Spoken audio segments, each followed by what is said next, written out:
Alright guys, so in this tutorial we have a number of things to keep going on, and let's look at this list. So the first thing we want to do is we want to make sure all these titles get hidden when we switch to the tab root view. And what I'm really trying to do to be specific is when I log in, I want to get rid of, the back button. I want to get rid of, all that stuff. So let's go ahead and just start here. Let's go to the login view, and let's just hit run on the whole project actually. You'll have to forgive me. I actually made a couple of changes when I was testing and my computer died. So I did some of these changes. You'll see them in my actual project, but I'll explain exactly each one of them as we go. So what we're trying to do is we're trying to make sure that when if I log in right now, so I'll type in my username, my password, I'll say login. I want to get rid of this back button. And I want to get rid of this title space up here. It takes up too much space, and what we're going to be doing instead is making our own custom kind of navigation items. Okay, so to do that I need to use navigation bar title and navigation bar hidden. I need to use this in a couple different places. Okay, so if we go to tab to review, the first place I need to use this, and the only place I need to use this on this page, is if you look at the architecture, I should have a Z stack inside of it, a navigation view, and a tab view. It needs to go on this navigation view, okay, not on the tab view. So on the navigation view, it needs to go there. So the next place it needs to go is I need to put it in one other place, and that is inside the login view. So let's go to the login view.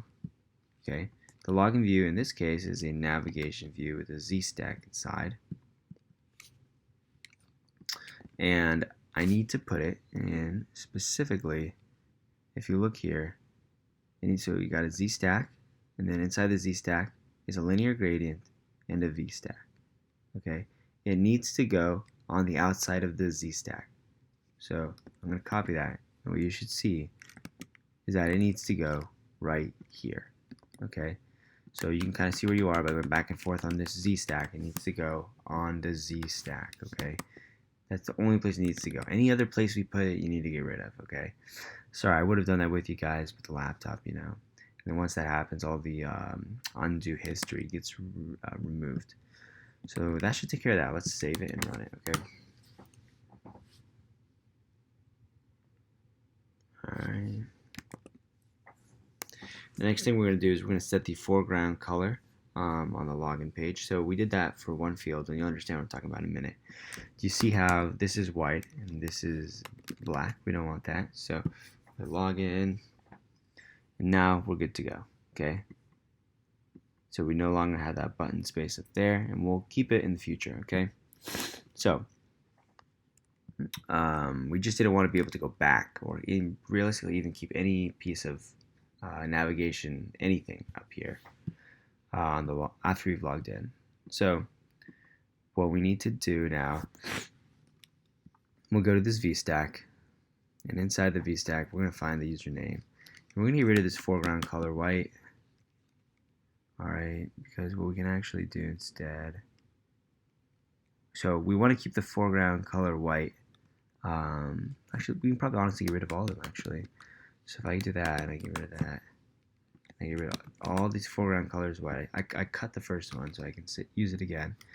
And I'm going to go to this VStack. I'm going to close it up. Let's go ahead and find out where we can use it. So what we can actually do with it, we can actually, let's go ahead and just close up this entire text field and this secure field. Just the secure fields, okay? And we can put just both of them in a VStack. The reason we're putting them in a VStack, it seems redundant, but it's not redundant, because what we're doing with that is we're using it to only write this code once instead of 4 times. So we're saving 3 lines, okay?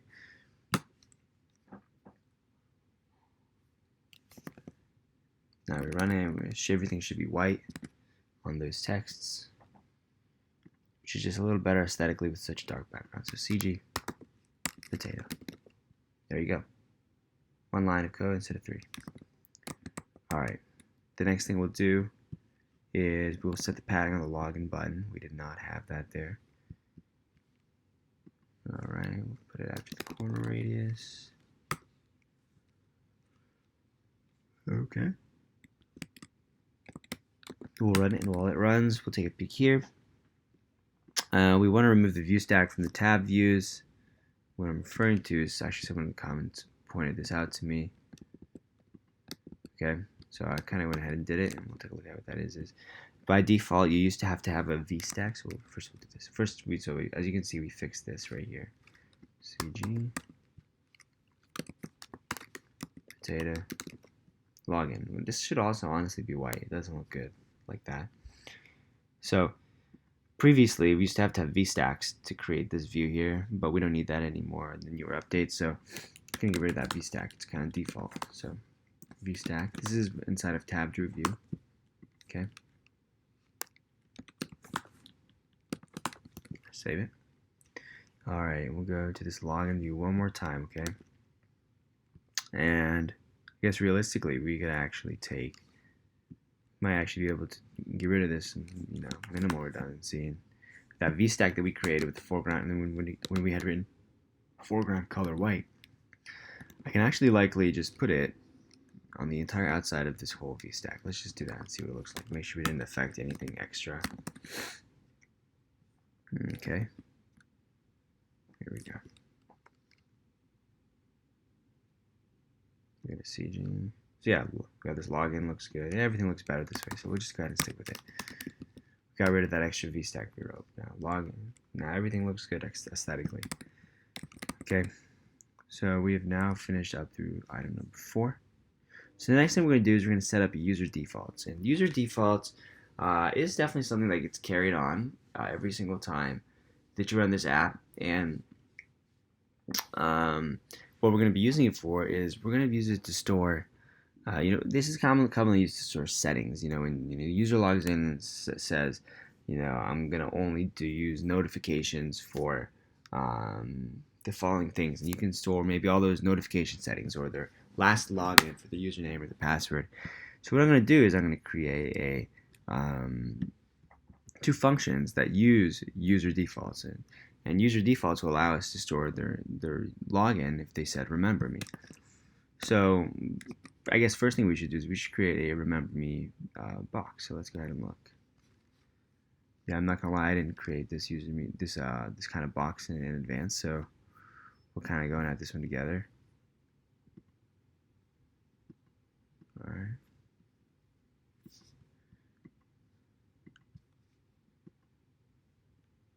All right.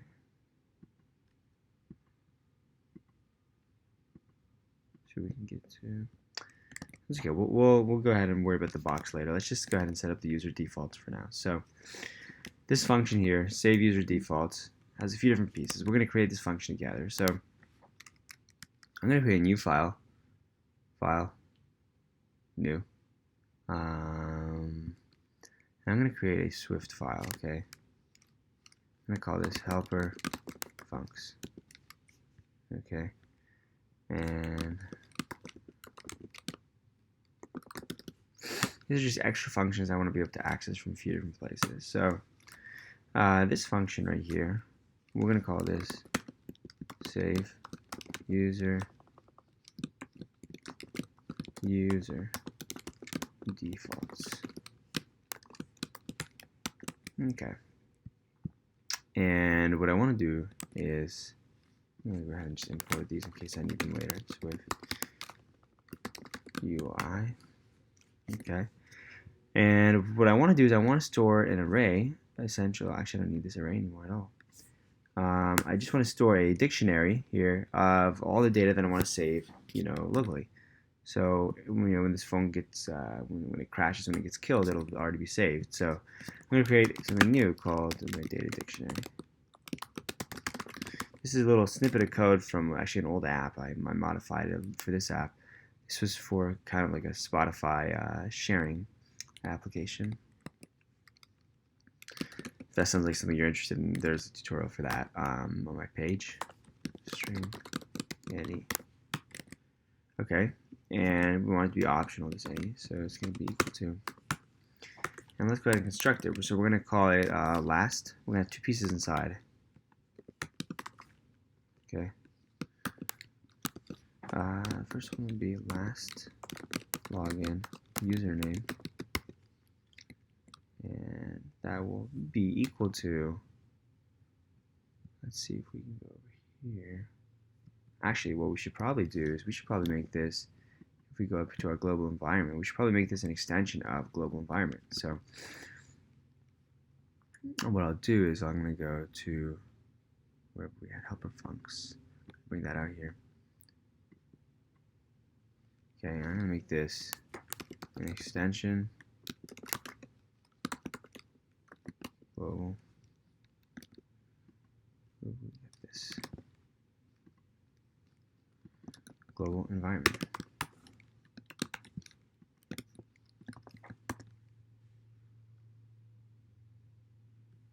Just building it so we can kind of get some recognition from page to page.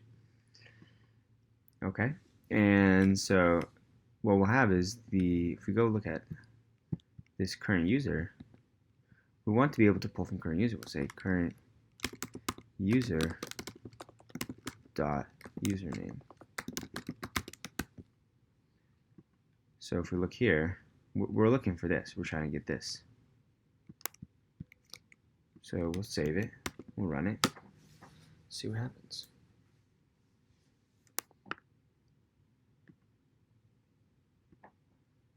All right, there we go.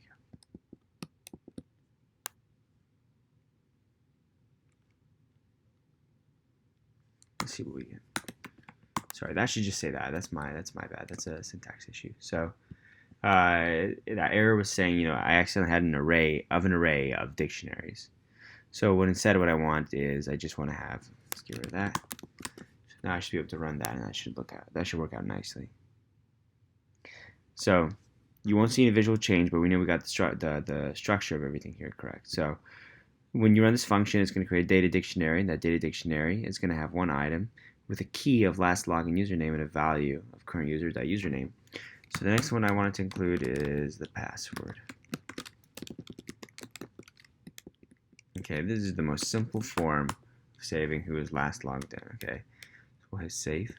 We'll command S. So now that I've saved it, I want to create a second function. Well, actually, let's finish this first function. Sorry.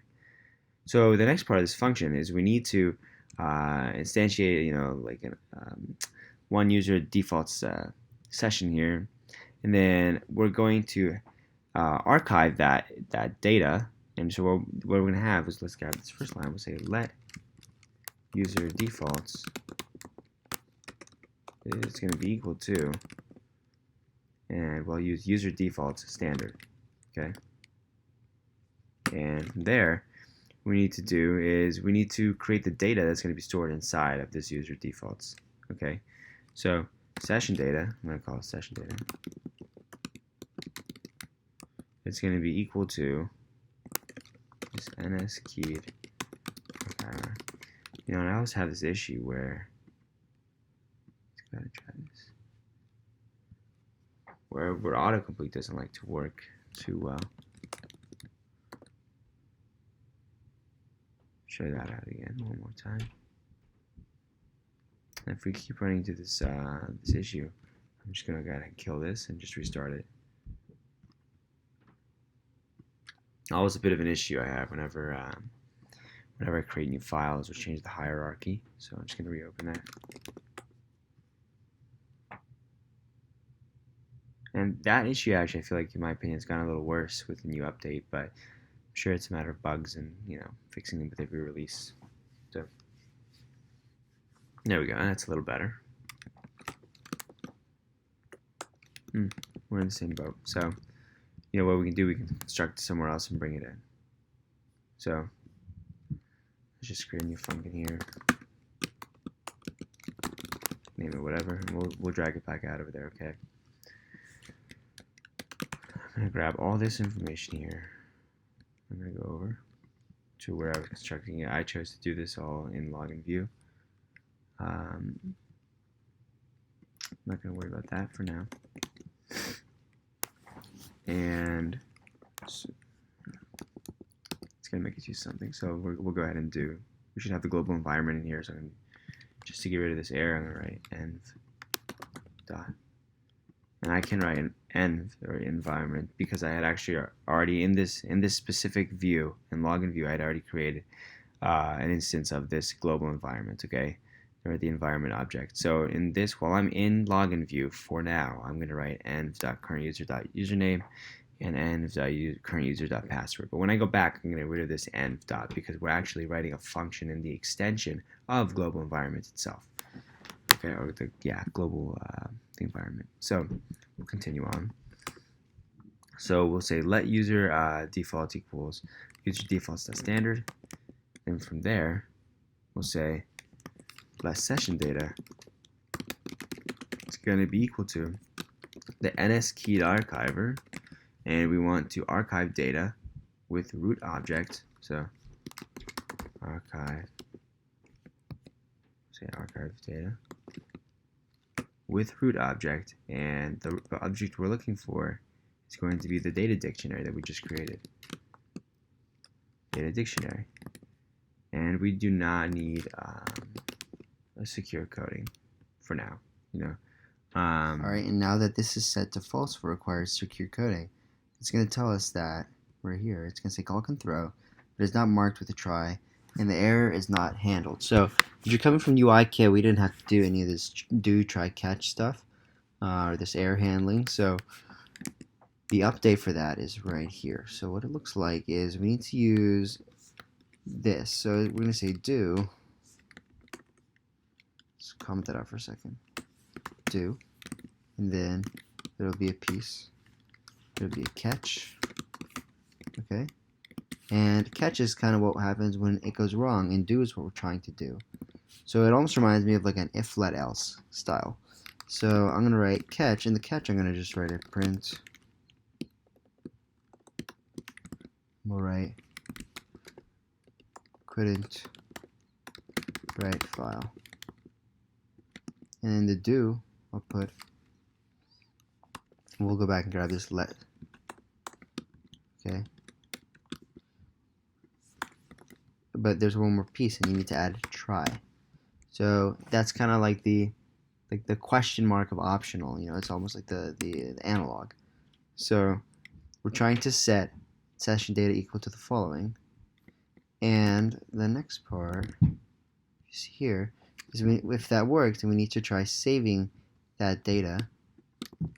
So we'll write save user defaults. That's what we created up top. Okay, so save user defaults dot set. Okay, and we'll set this value. Set session data for key last login underscore objects. Okay, and if it works, just give myself a little something to look at. We'll just say saved successfully. Okay, and what I'll do is I'll grab all of this data right here, all the stuff we just created, so everything inside this function, this temporary function. Okay, I'm going to drag it, I'm going to put it inside of this helper func area, inside of saved user defaults. We need to get rid of this env because we are now inside of global environment itself because it's an extension. Let's get rid of that. Temporary function we had created in login view. Go back to helper function. We make this let instead of var because it's not going to change. Alright. And now if I save it, the last thing I want to do is I want to go to login view. And when I log in, under the action part of this, so if we see right over here, if we get, let's go ahead and close this editor. Sorry, the canvas, I mean. So if you remember, technically we only log in right here. This is where the login occurs. Inside of our navigation link, this button where we checked Firestore for the login, this is where the login happens. Login happens here. So, alright, this is where you are right before you flip to the next screen. Okay, that's the biggest thing right there. Okay, that's where we need to be. So self.isLoggedIn is true. Right before that happens, we need to do env. We need to use the global environment, and we need to say save user defaults. And that should be that, because right above here we will have just set the current user. Okay, so inside of this global environment, save it, run it, and see what happens.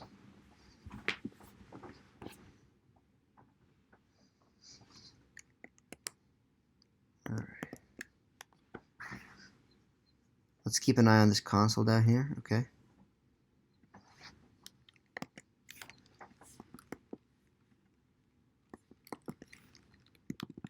alright, there we go. Alright, so we kind of saw that coming. If you were paying close attention when we created this function, we did a little bit of copy pasting, which can be pretty dangerous. This one should have said password. You know, dictionary can't have two values for the same key. So we said there's key last login username has this value, and then we said it also has this value. And this is because we did a literal we wrote out literally what the value for this is. Now, if you had gone and said it's equal to something that's completely empty, and then piece by piece you had fed it, first this is the username, and then we said the username is now equal to the password, it would actually have just replaced the value for that key. But that's not what happens when you do literally. It just gives you this error. So run it one more time. That should take care of that problem. Okay. Once it loads up, here we go. Login. There it is. In addition to going forward, we actually saved successfully. So that's that. So let's go over here to helper funcs, and that actually successfully did exactly what we wanted to do. We wanted to save the user defaults. Okay. So in the next video, we'll keep going, and what we'll do is we'll start setting up this one, this load last session function that I created, and it'll allow us to open those saved values. And we can use those to log in automatically if the user chose to remember their password. Okay? See you in the next